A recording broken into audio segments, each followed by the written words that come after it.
અમરોલીના લંકા વિજય હનુમાનજી આશ્રમ ખાતે અયોધ્યા તીર્થ ક્ષેત્રણ અધ્યક્ષ નૃત્ય ગોપાલદાસ મહારાજની પધરામણી થતાં શહેરના સંતો દ્વારા તેમનું પૂજન કરવામાં આવ્યું હતું। આ શુભ કાર્યમાં લંકા વિજય હનુમાન મંદિરના મહંત શ્રી સીતારામ બાપુ, અભય મહારાજ, સાગર સ્કૂલના ટ્રસ્ટી આલોકભાઈ પટેલ, સાગર પટેલ તેમજ અનિલભાઈ બિસ્કીટવાળા દ્વારા આશ્રમમાં પૂજન અર્ચન કરવામાં આવ્યું હતું।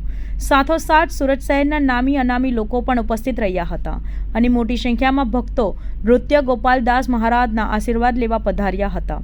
સાથે સાથે લંકા વિજય હનુમાન મંદિર દ્વારા મહાપ્રસાદનું પણ ભવ્ય આયોજન કરવામાં આવ્યું હતું। આ શુભ અવસરમાં સુરત શહેરના મોટી સંખ્યામાં ભક્તો ઉમટી પડ્યા હતા।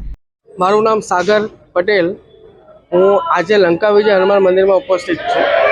આજે પ્રભુ શ્રી રામ જન્મભૂમિના અધ્યક્ષ પરમ પૂજ્ય શ્રી નિત્યન ગોપાલદાસજી મહારાજ આજે અહીંયા ઉપસ્થિત થયા છે એમના શિષ્યની પાસે। શ્રી મહામંડલેશ્વર મહંત સીતારામદાસજી મહારાજની પાસે એમને આશીર્વાદ દેવા આવ્યા છે અને હજારોની સંખ્યામાં આજે બધા ભક્તજનો એમના દર્શન લેવા અને આશીર્વાદ લેવા નિત્યન ગોપાલદાસજી મહારાજના લેવા માટે આવ્યા છે અને આજે આ કાર્યક્રમમાં મહાભોજનનું પ્રસાદીનું પણ આયોજન રાખવામાં આવેલું છે।